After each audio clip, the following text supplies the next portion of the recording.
Hey out there in slot car land, how's everybody doing this week? Today we're going to be talking about freight cars and what makes freight cars so fast. But first off, I want to kind of show you something that Colin's birthday was last Saturday, our adopted son, our youngest, and he got a couple of cars for his birthday. He's really getting into slot car racing. He got this is the blue Thunderjet G-Jet from the Christine collection, and new ones that just came out. So he got that one from Shaden. And then he was really wanting a 4-gear chassis, so Elijah bought him the Batmobile for his birthday. So he's been having fun with those and messing around with those. So that was pretty cool. So let's get into talking about freight cars. Basically, a freight car is based off of a T-Jet chassis. And if you really want to take an in-depth look at the rules, go to the Fray at Ferndale. And he's got the whole list of his rules. And most of the rules are pretty much universal no matter where you go. So just take a look at that if you want to get in-depth and find out what's legal and what's not legal and what you actually need to do.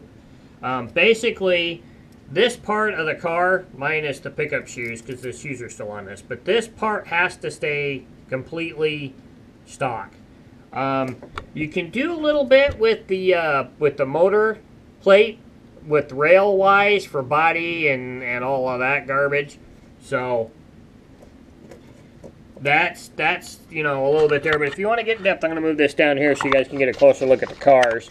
If you want to get the whole rule thing, go to the Fray at Ferndale and look up the rules, and you can get everything you need to know about what actually to build the car. We're going to go into a little depth here about what makes them so fast and what they're doing down there to make them fast. Now, I said that we were going to use that car that we got off of eBay, and we got it, and that's this car right here. But it's not even close to a freight car. We've tinkered with it a little bit. We've made it faster, but it's still got a ways to go. It looks like it has a custom wound arm in it because it's got 3 different colored wire on the poles, but it's not where it needs to be. It's got an independent front end, which most of them do, but it's running a taller tire than what you really need to run there. And it's got slip-ons where it looks like it's using a Tyco wheel, where most everybody there are running the Wizard small, tiny silicone over foam tires. This is my son's car. This is a car that Rick Phillips helped him with when we were there. So we're going to use it as our base to show some of the stuff that they're doing. Now, first off, I want to show something that you might not think about when you're building a car. And this can go with any car, whether you're working on a stock car or whether you're working on a freight car or whatever. You want to tinker with it a little bit. It's amazing what little changes you can do. If you look on top of our motor clip, you see a V on top of the motor clip. You'll actually find that it'll run better with the clip in a certain way, whether it's this way or this way. So experiment with that a little bit. When you're even working on your stock car, take it up. If you like I say, you know, if you can buy one of these, one of your dynos, it'll really help out. But take it, put it on a dyno if you have it, and find out what your car's running in the way it's set.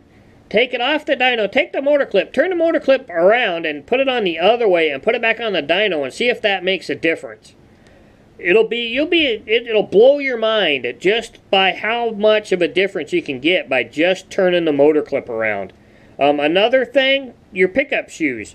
Sometimes it'll run better with your shoes switched.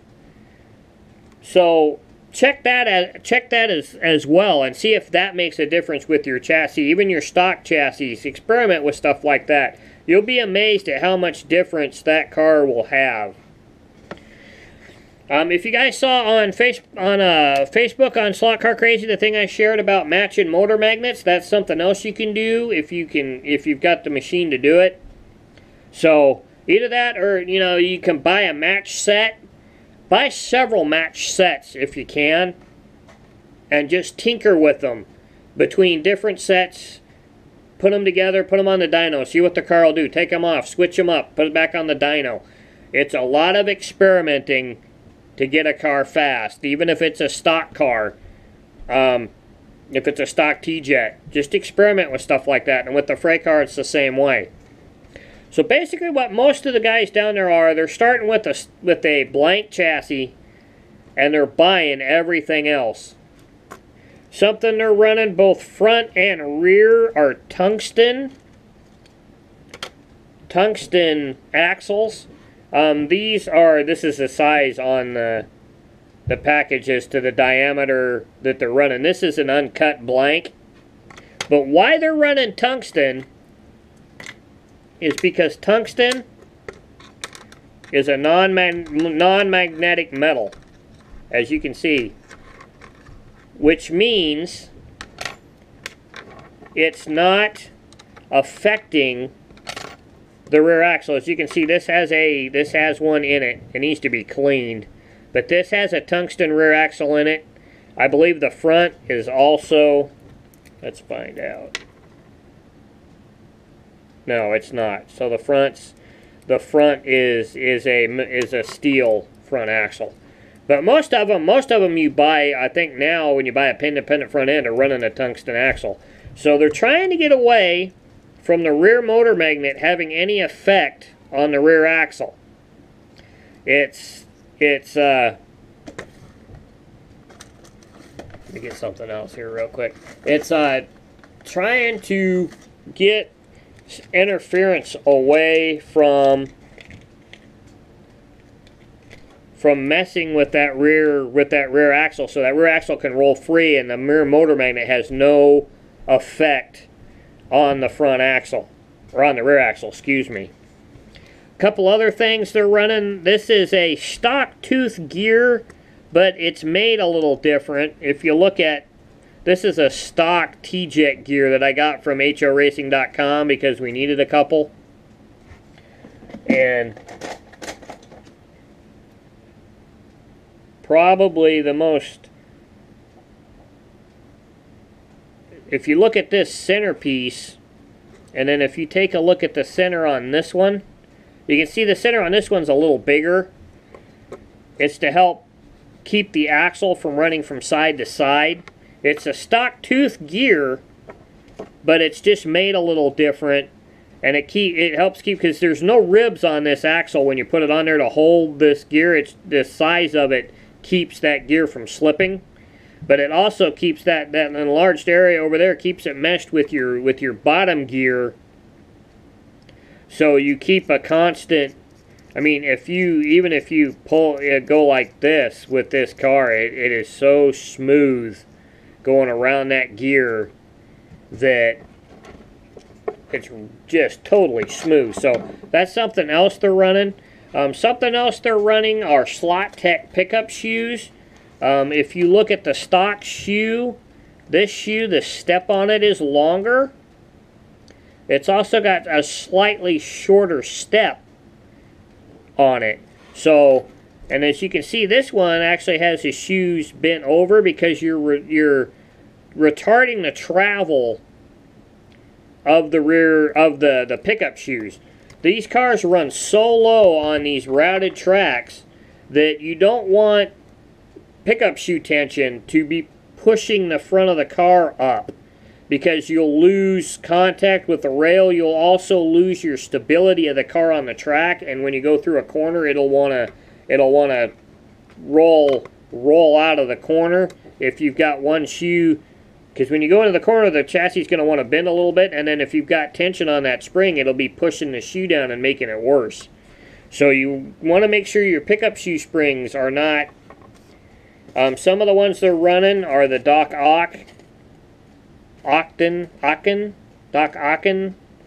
We haven't tried any of these yet. We're going to have to try some of these. We got these from, this stuff that we ordered came from the pickup shoes and the pickup shoe springs, and I think we also ordered our Slot Tech motor brushes all from One Stop Slot Shop.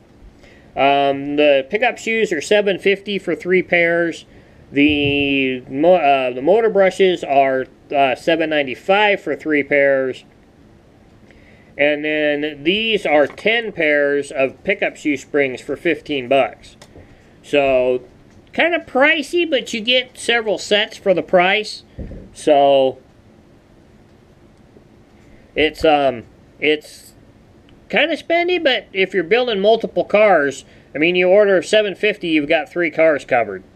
So that's something else to consider when you're building a car. You can't buy a full chassis and just strip it down and use the motor and everything else in another car. So they are just totally building cars from the ground up. I talked to Randy, our teammate from the Fray, and he's just got a bunch of blank chassis and he's getting parts together. So they're building the cars from the ground up. They're buying a chassis, buying blank chassis or a full chassis, stripping them down, buying the gear plates, buying matched gears, buying the bottom gear, buying the rear pin for the rear assembly, which is also being also tungsten, so it's not interfering with the rear motor magnet. They're using their presses and everything for pressing them down to balance out the motor. They're buying balanced arms, which it depends on where you go. One Stop Slot Shop has the OS3 Tornadoes balanced arms. They're $27.95. Dynamic Armatures balanced arms are 30 bucks. I did see at what was that? Somebody had balanced arms for 24 bucks. Let's see here. Who was that? Where did that go? Oh, it's it was MTR Products. I think had balanced T-Jet arms for 24. Balanced and balanced and polished arms for $24. So it just depends on where you want to order and what you want to do. But there's a lot of experimenting. I would suggest buy a dyno wherever you can buy one. Either buy the one that we bought from these guys for it's $160. There's a couple others out there, but they're not very put together looking, so I'm not sure whether you guys want to do that. But buy a dyno. Sorry, let me get on my thoughts here. Buy a dyno and start with a complete stock chassis. Sometimes you get lucky. Start experimenting with the car. I would suggest to run Wizard tires. We're running, I think, let me find them here. I've got 4 sets of Wizards that we're going to be using. They're 328s and 330s.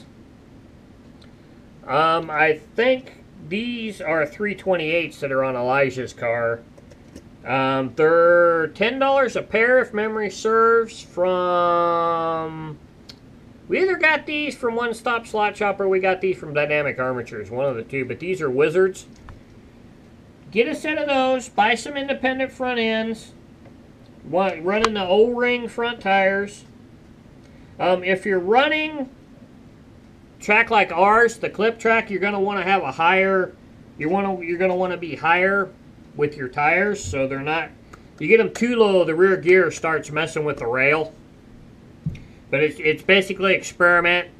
buy different sets of slip-ons and different sets of tires and find out where your balance is. Buy your tire installer like I showed you in the tools episode last week to help out with that. Slot Tech pickup shoes. Definitely Slot Tech motor brushes.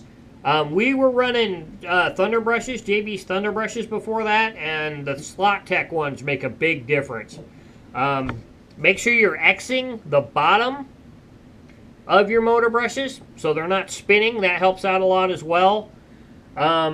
Polish up your gears. The gears on the plate that you have, if you are running a stock plate and you're not buying and building your own motor plates, polish them up, make them run really smooth. Pick up a gear press. That helps out a lot too. Just make sure you don't overdo it. Go a little at a time. See if that helps out. This is another one that you're probably going to want to bunt, the idler post expander. That helps out a lot as well. Different gears also, different center gears, idler gears. Experiment with different idler gears. If you've got several different idler gears, swap them in and out. Put it on the dyno. See what it's going to do. Your spring tension is something you kind of need to experiment with. You don't want them too far down to where you're not getting anything, but you want to make sure you don't have a lot of travel.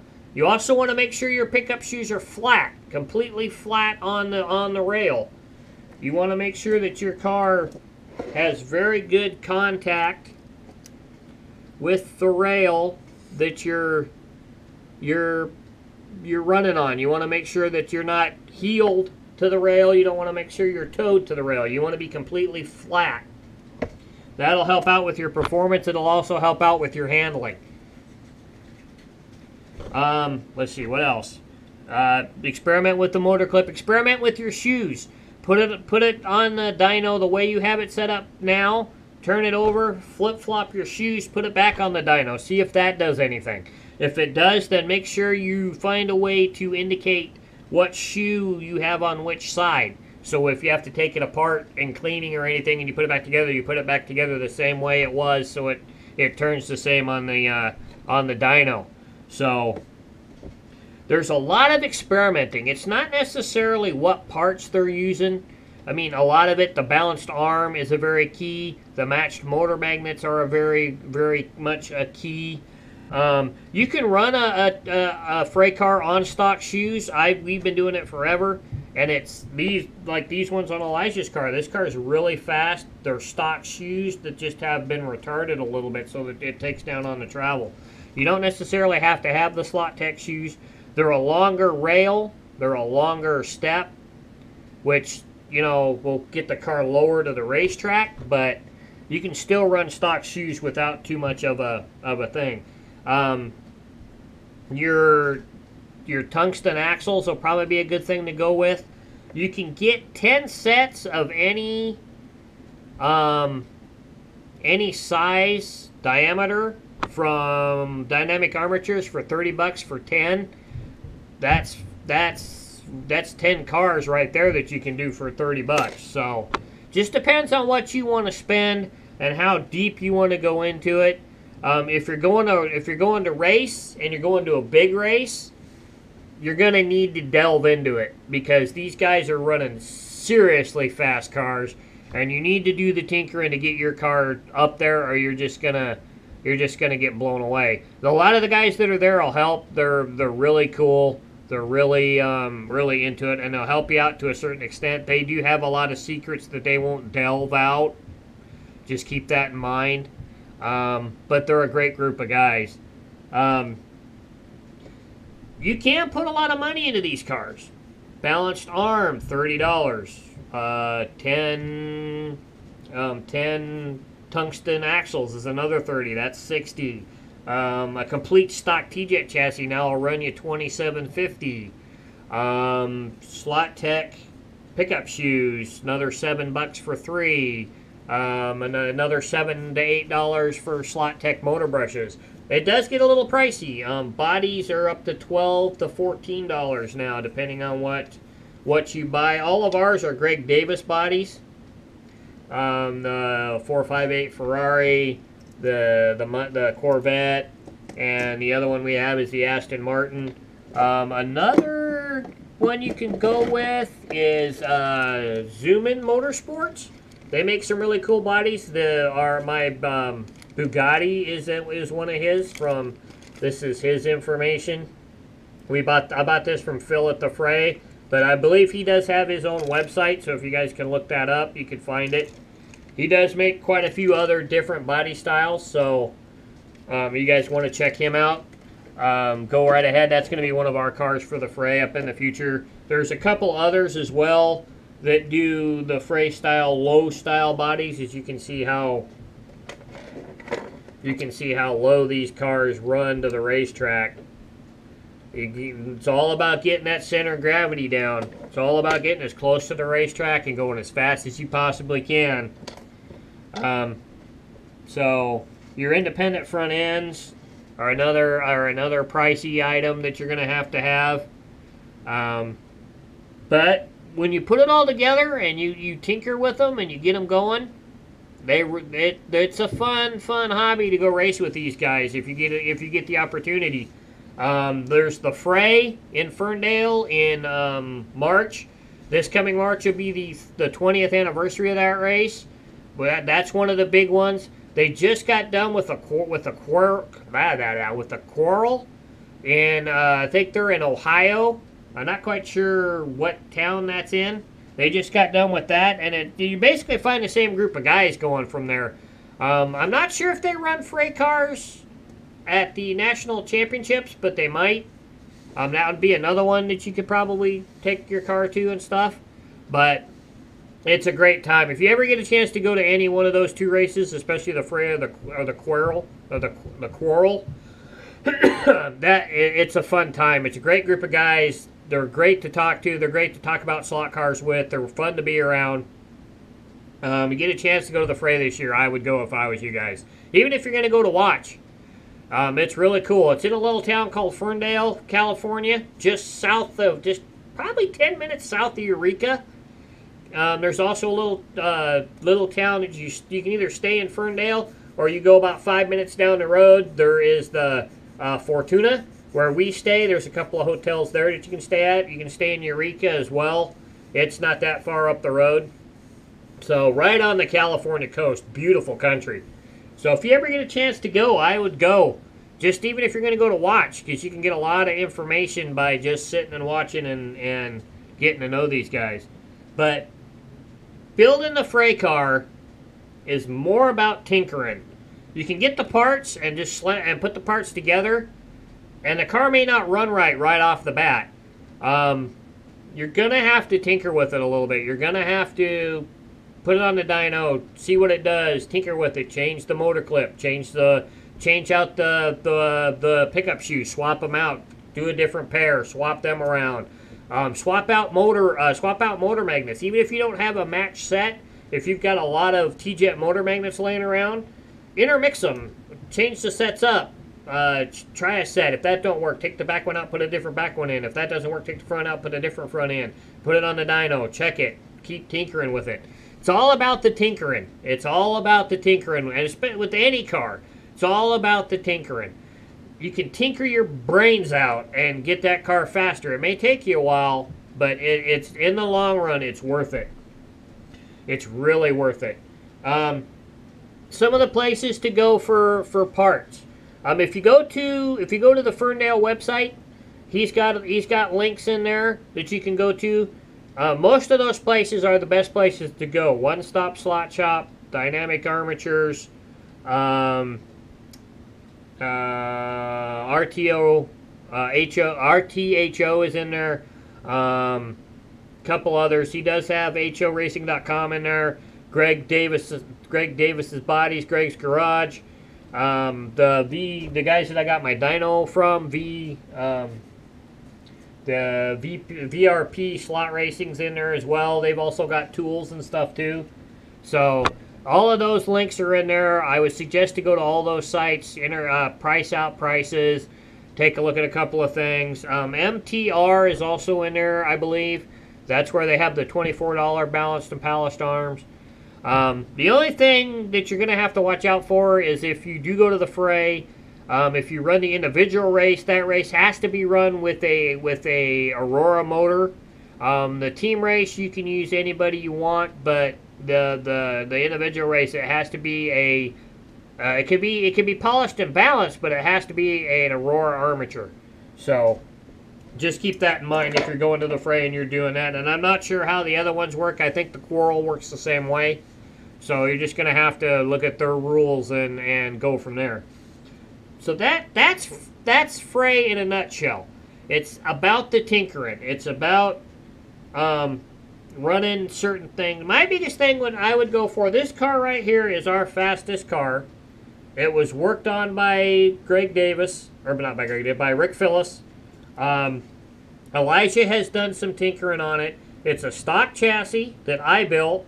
It's got a stock arm in it. It's not balanced. It does not have matched up gears in it. It are stock gears. It's running stock shoes. The only thing he changed on this was it has a tungsten rear axle. It has the motor gear, the gear that's in there, and I think you can get these gears at One Stop Slot Shop, and a couple other places have these. Even a stock gear would work. It's got an independent front end with smaller front tires on it, and it's running the Wizard rear tires. There's probably $40 into this car, and it's fairly fast.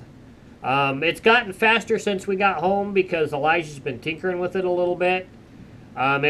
Gil tinkered with it as well at the fray and got it faster. And Elijah's really improved it since we got home. He's been messing with motor magnets and some other stuff. But those are the things I would do. I would definitely think about investing in a dyno, investing in a gear press, investing in a idler gear post expander. Those are basically your three things, and then if you don't have a good wheel press, I would definitely suggest getting a scale Technic thing. Watch the tool video from last week. That'll give you some good ideas on parts and pieces. I hope this helps you guys. I know I didn't go in depth too much. We're gonna go really in depth after the first of the year. When we start getting parts for the fray in March, I'll do a video and we'll show you. We may just do a tinkering video. It may be quite a long video, but I can edit it down a little bit. But we'll do some tinkering. We'll show you building some cars. We'll show you when we get the parts in. We'll do a look what the mailman brought for the parts and whatnot, and we'll have a tinkering episode where me and Elijah will just work on fray cars. And we'll show you the dyno and what the car does on the dyno with the tinkering.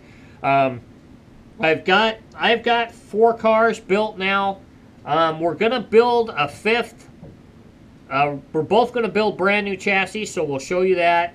And we're gonna buy some parts for the current cars we have, maybe some matched motor magnets and a couple other things, and we'll show you tinkering with that. So we'll go in depth some more with the fray. This is just kind of an overview and just a little thing about what they're doing at the fray, and just giving you a little bit of a taste of what's going on down there. And we'll dig into it some more down the road in a couple episodes. Next week, in 2 weeks, we're going to be doing the XM1 AMREC car. We're going to open this bad boy up and we're going to do a review of this car. We'll put it on the dyno. We're going to do a little history. I've done some research on the whole AMREC, Rocor, Lifelike, Cox, Fast companies. So we'll give you a little bit of info there and do some little history. So hope you guys had a good time. Don't forget to hit that like button. Don't forget to share. Don't forget to hit that subscribe button if you haven't. Keep the wheels on the downside. Keep racing slot cars. And I love you guys. And I'll see you in 2 weeks and we'll do the AMREC review. So catch you later. Bye.